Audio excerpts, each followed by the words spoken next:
Hello बच्चों, स्वागत है यूट्यूब प्लेटफॉर्म के ऊपर।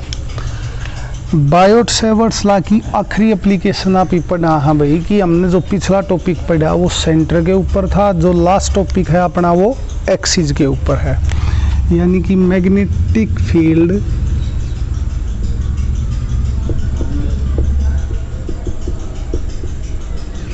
किसकी वजह से, एक सर्कुलर कोयल कैरिंग करंट की वजह से, उसके कहाँ पर, on axis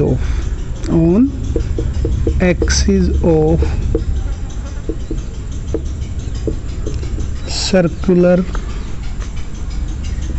coil carrying current.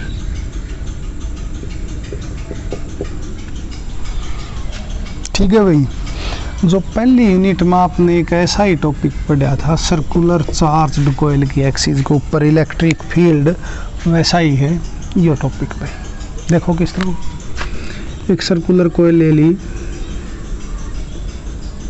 Centre है ओ के ऊपर, एक्सिस के ऊपर पॉइंट है पी, इस पी पॉइंट के ऊपर हमने निकालनी है electric field intensity.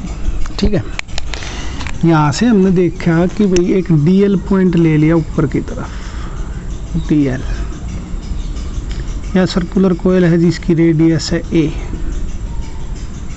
Same to same DL point है, डायमेट्रिकल अपोजिट, रेडियस ए। ठीक है, और डायमीटर है तो 180 डिग्री, यो भी 90, यो भी 90। और जो पॉइंट P है ये कितनी दूर है भाई, R दूरी पर है। ठीक है, तो एक बार ऊपर ले की वजह तो ऊपर वाले कंपोनेंट की वजह तो मैग्नेटिक फील्ड निकाल ले, और एक बार नीचे वाले कंपोनेंट की वजह तो मैग्नेटिक फील्ड आए और सॉल्व। जैसे ये R है, ये A है, ये 90 है, तो बीच की दूरी कितनी होगी भाई,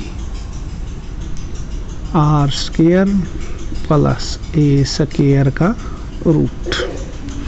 यहाँ से भी कितनी होगी, R² प्लस A² का रूट। देखो तीनों साइड बराबर है, ये A है, R कॉमन है, ये भी इक्वल है, तो ये कॉन्ग्रुएंट ट्रायंगल है, तो ये एंगल भी क्या होंगे, इक्वल, फाई। क्लियर।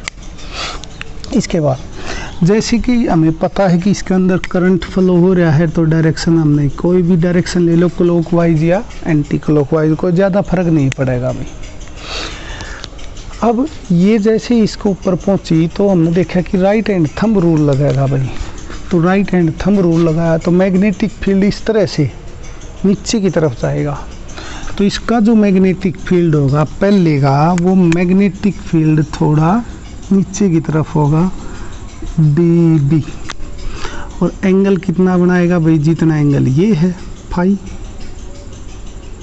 ठीक है, क्लियर। सेम टू सेम एक बात है इसके लिए, ये dl है, यहाँ पर मैं करंट की डायरेक्शन वो है, तो ये भी अपना क्या बनाएगा भाई, एक मैग्नेटिक फील्ड बनाएगा, और वो मैग्नेटिक फील्ड क्या होगा, घूमता हुआ जाएगा भाई, तो इसका मैग्नेटिक फील्ड हो गया dB डैश। ठीक है, तो dB डैश भी कितना एंगल बना होगा भाई, फाई का। क्लियर।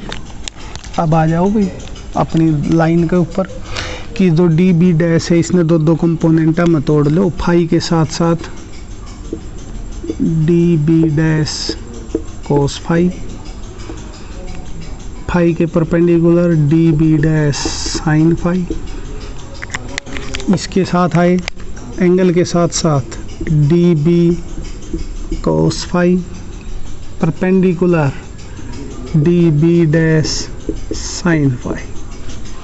ये हमारा एक सिंपल हा फिगर हो गया। तो dB की वैल्यू कितनी, μ0/4 pi I dl sine theta divide by बीच की दूरी का स्क्वायर, इससे ये दूरी कितनी है, इसका स्क्वायर कर दो तो r² plus a²।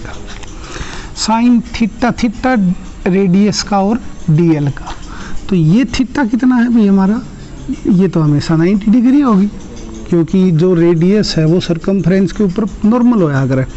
Theta 90 degree, sign 90 की वैल्यू 1। तो हमारे पास डी बी की वैल्यू आ गई mu naught upon 4 pi I D L R square plus A square पहली। दूसरी डी बी डैश, इसकी वजह से है डी बी डैश, तो डी बी डैश की वैल्यू कितनी होगी भाई, डी बी डैश भी सेम टू सेम कहानी पढ़ रहा है भाई, mu naught upon 4 pi I D L sine theta, बीच की दूरी का स्क्वायर, तो इस पॉइंट से इस पॉइंट की दूरी ये है, इसका स्क्वायर गया तो रूट कट गया, तो आर स्क्वायर प्लस ए स्क्वायर। यह भी रेडियस है, यो भी सरकमफ्रेंस है, तो यो एंगल भी 90 डिग्री, और साइन 90 की वैल्यू 1 वैल्यू पुट कर दी, तो डी बी डैश कितनी आ गई, mu naught upon 4 pi I D L R square plus A square. Equation number 2। देखो यहाँ से दिखाई दे रहा है भाई कि डी बी और डी बी डैश इक्वल हैं, तो इनके कोस फाइव इक्वल है। ये D B dash cos phi, ये D B cos phi equal हैं, तो ये क्या हो गई opposite, D B cos phi and D B dash cos phi are equal and opposite, hence cancelled out,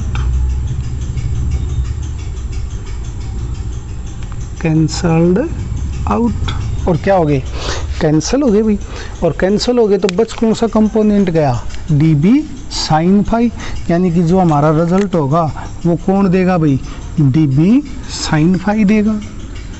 तो जो मैग्नेटिक फील्ड होगा डी बी साइन फाई का क्या होगा भाई, इंटीग्रेशन होगा।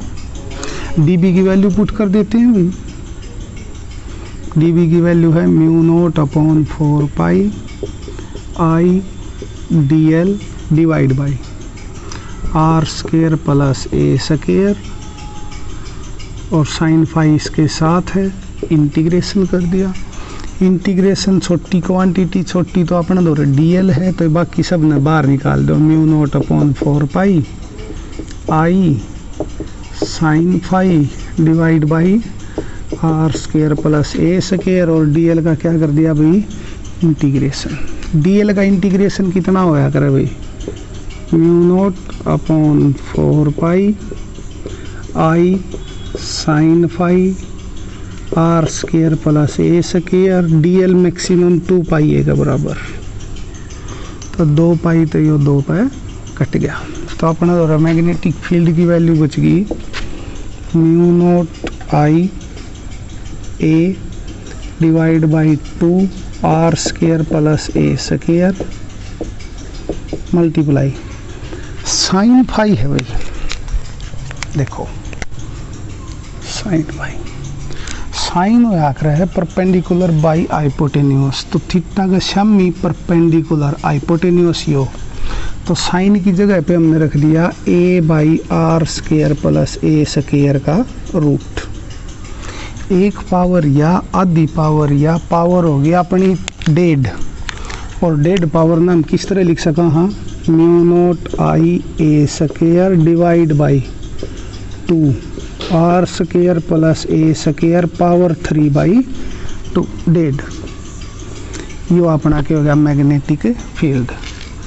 स्पेशल केस में,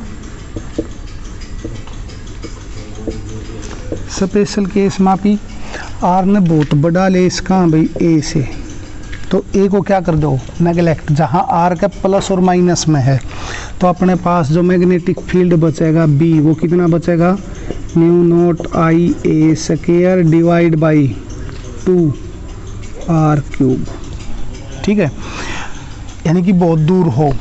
दूसरा स्पेशल केस कि अगर आर जो है वो ए के इक्वल हो, आर और ए इक्वल हैं, तो तो हमारे पास बी की वैल्यू कितनी बचेगी, mu naught I a square divide by 2। R और ए इक्वल है तो a square plus A square 2a square, इसकी पावर 3/2। अलग अलग लिख दो इन्हें, mu naught I a square divide by 2 की पावर 3/2 और 2 की पावर 1, तो 2 की पावर कितनी होगी 5/2 और a की पावर कितनी होगी 3। 2 पावर कट गई, वैल्यू बच गई हमारे पास म्यू नॉट आई 2 की पावर 5/2 a। ठीक है। तीसरा और लास्ट स्पेशल केस, सेंटर के ऊपर हो, यानी कि r की वैल्यू कितनी है 0, r की वैल्यू 0 रख दो भाई, तो a की पावर कितनी बच गई 3, b की वैल्यू कितनी आ गई mu naught I a square divide by 2, a की पावर 3, 2 पते या कट गई mu naught I by 2a। या हमने पिछले टॉपिक में भी पढ़ी थी, लास्ट टॉपिक, उसका रिजल्ट ये था भाई। तो यानी कि अपनी यह एक्सिस वाली भी सही है। आसान सा टॉपिक था, बायोट-सैवर्ट्स लॉ का आखिरी एप्लीकेशन थी। आशा करा आपका समझ में आ गई होगी। अगली वीडियो में शुरू करांगे अपनी एम्पियर सर्किट लॉ। आज खातिर इतना है, वीडियो देखने खातिर धन्यवाद।